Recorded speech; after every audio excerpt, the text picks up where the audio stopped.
Bismillahirrahmanirrahim. Tajus Salatin oleh Bukhari Al-Jauhari. Fasal yang ke-20 Esa pada menyatakan peri segala rakyat yang kafir dengan raja yang Islam itu. Adapun pada zaman kerajaan Amirul Mukminin Umar radhiyallahu anhu yang mengalahkan segala negeri kafir dan suruh masukkan dalam agama Islam itu. Dan barang siapa daripada segala kafir tidak suka masuk dalam agama Islam dan jadi muti'ul Islam, maka Amirul Mukminin Umar berjanji dengan segala mereka yang kafir itu. Apabila segala kafir bersalahan segala janji itu dengan dia, ia akan berperang jua dengan segala kafir itu. Dan apabila bersalahan dengan segala kafir menyampaikan segala janji itu, akan berperang dengan segala kafir itu. Dan apabila bersalahan dengan segala janji itu, maka peranglah. Dan segala perkataan itu dijadikan suatu kitab. Namanya Ahidna Ma'a Umar. Dan kami daripada kitab itu akan menceritakan suatu fasal jua. Diceritakan dalam kitab ini supaya segala raja yang Islam di bawah angin mengetahui perintah segala rakyat yang kafir itu. Ketahuilah olehmu bahawa harus di atas segala raja-raja yang Islam menyuruhkan segala rakyat yang kafir itu menurutkan syarat itu yang tersurat dalam kitab Ahidna Ma'a Umar. Dan segala syarat itu 20 jua. Syarat yang pertama, pada barang negeri kafir yang rajanya Islam itu tidak harus segala rakyat kafir itu berbuat berhala baharu dan segala tanda kafir itu, dan jikalau berbuat jua, mereka itu hendaklah dilarang oleh rajanya yang akan mereka itu. Syarat yang kedua, segala berhala dan alamat kafir itu yang dahulu kala itu, apabila setengah roboh binasa pada zaman raja yang Islam itu, tidak harus diperbaiki lagi, hanya dibiarkan jua. Syarat yang ketiga, segala orang Islam yang datang ke negeri kafir itu tiada kerana berniaga atau kerana pekerjaan yang lain tidak harus berhenti dengan dalam segala berhala itu orang yang kafir itu.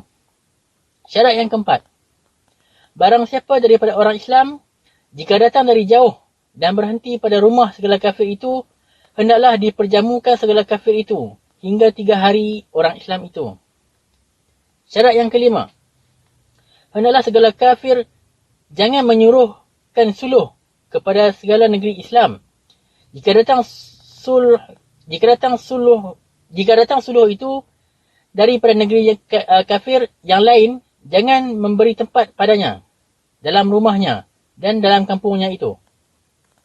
Syarat yang keenam, jikalau daripada segala kaum dan keluarga dan anak cucu segala kafir itu menghendak masuk agama Islam, hendaklah jangan menahan daripadanya itu. Syarat yang ketujuh, pada barang tempat bertemu dengan kafir itu, hendaklah orang kafir memberi hormat kepada orang Islam seperti hamba memberi hormat kepada tuannya.